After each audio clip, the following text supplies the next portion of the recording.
Parabéns pra você nessa data querida. Muitas felicidades. Muitos anos da Reforma.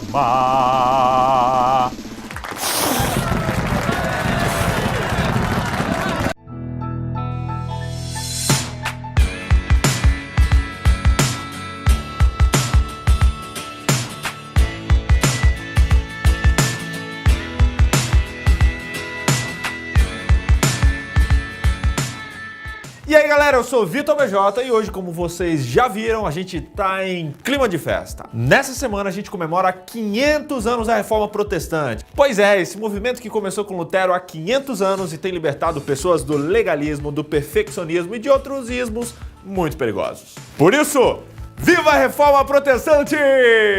祝你生日快乐，祝你生日快乐。 Hoje estudaremos Romanos 4, sobre salvação pela fé, que foi o centro do que foi iniciado pela Reforma Protestante. Paulo, nesse texto, apela para Abraão, logo Abraão, que é o símbolo máximo da nação judaica, dizendo que ele precisou ser salvo pela graça sem as obras da lei. Ou seja, se as obras da lei não foram suficientes para justificar aquele que era o top dos tops, o que sobra para nós então? Meros mortais. Preparados então para entender aonde Abraão e a Reforma Protestante se encontram?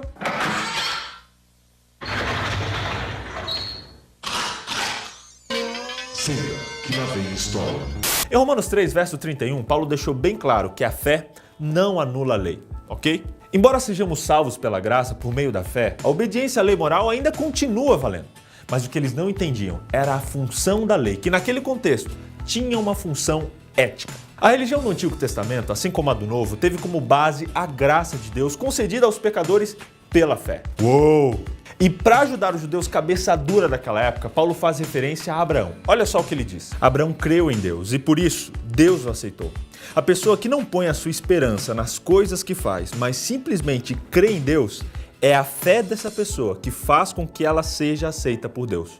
O Deus que trata o culpado como se ele fosse inocente. Eita lelê, hein? De acordo com esse texto, Abraão foi considerado justo porque ele creu em Deus. Então já era, porque o próprio Antigo Testamento ensina que a justificação ocorre por meio da fé. E Paulo ainda cita Davi dizendo: e foi isso que Davi queria dizer quando falou da felicidade daqueles que Deus aceita, sem levar em conta o que eles fazem. Davi disse: feliz aquele cujas maldades Deus perdoa e cujos pecados ele apaga. Feliz aquele que o Senhor não acusa de cometer pecado. Uau! O próprio perdão concedido a Davi, depois de cometer um monte de erros, mostra que o salvou foi a fé e não a lei. Isso tudo mostra, gente, que por mais legalista que a galera de Israel fosse, a religião judaica sempre foi uma religião de graça. E olha, eu sinceramente não entendo como esse pessoal distorcia tanto as coisas. Eu também. Mas aí você me pergunta, pastor, por que Paulo insistia tanto nisso? Porque isso mexe diretamente com a essência da salvação e do nosso relacionamento com Deus. Imagina comigo, se você acredita que deve merecer aceitação, que deve chegar a um certo padrão de santidade antes de ser justificado e perdoado, então é muito natural você olhar para si mesmo e para suas próprias obras.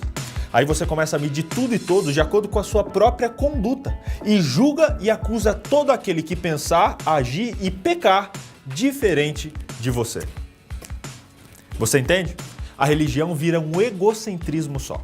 Por outro lado, se alguém compreende que a justificação é um presente de Deus que a gente não merece, é muito mais fácil e natural que essa pessoa dirija o seu foco para o amor e misericórdia de Deus, e não para si mesmo. Afinal, quem refletirá melhor o amor e o caráter de Deus? O egocêntrico ou aquele que está centrado em Deus? Hã? E já que o assunto é egoísmo, toma só essa continuação do texto até o versículo 12. Será que a felicidade que Davi falou existe somente para os que são circuncidados? É claro que não. Ela existe também para os não circuncidados. Pois já citamos as escrituras sagradas que dizem: Abraão creu em Deus e por isso Deus o aceitou. Quando foi que isso aconteceu? Foi antes ou depois de Abraão ser circuncidado? Foi antes. E não depois. Ele foi circuncidado mais tarde. A sua circuncisão foi um sinal para provar que Deus aceitou Abraão, porque ele tinha fé.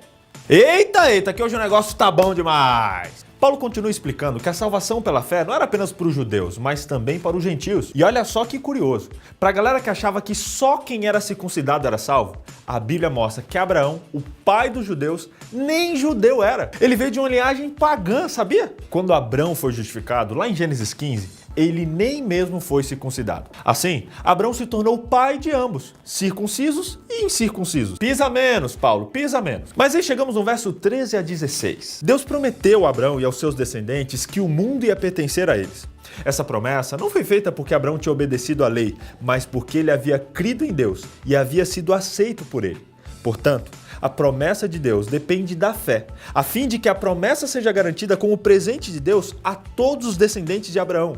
Ela não é somente para os que obedecem à lei, mas também para os que creem em Deus, como Abraão creu, pois ele é o pai espiritual de todos nós. Deus fez uma promessa a Abraão de que ele seria herdeiro do mundo. Abraão creu nessa promessa e ele foi abençoado por Deus. Para corrigir a falsa ideia de que a salvação dependia da guarda da lei, Paulo argumentou que Abraão recebeu as promessas mesmo antes da lei no Sinai, não pelas obras da lei, mas pela fé.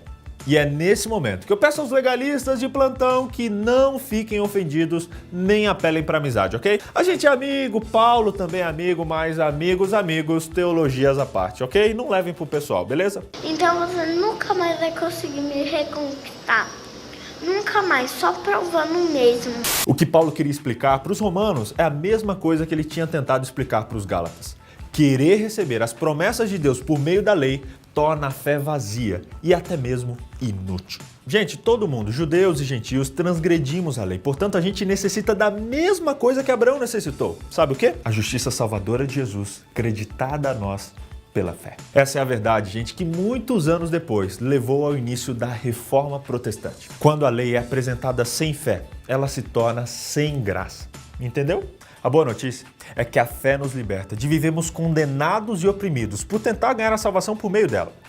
E eu te pergunto, você tem gastado a sua vida correndo atrás de regras, até legítimas, mas que por si só não trazem a salvação? Você vive uma religião de fé ou de obras da lei?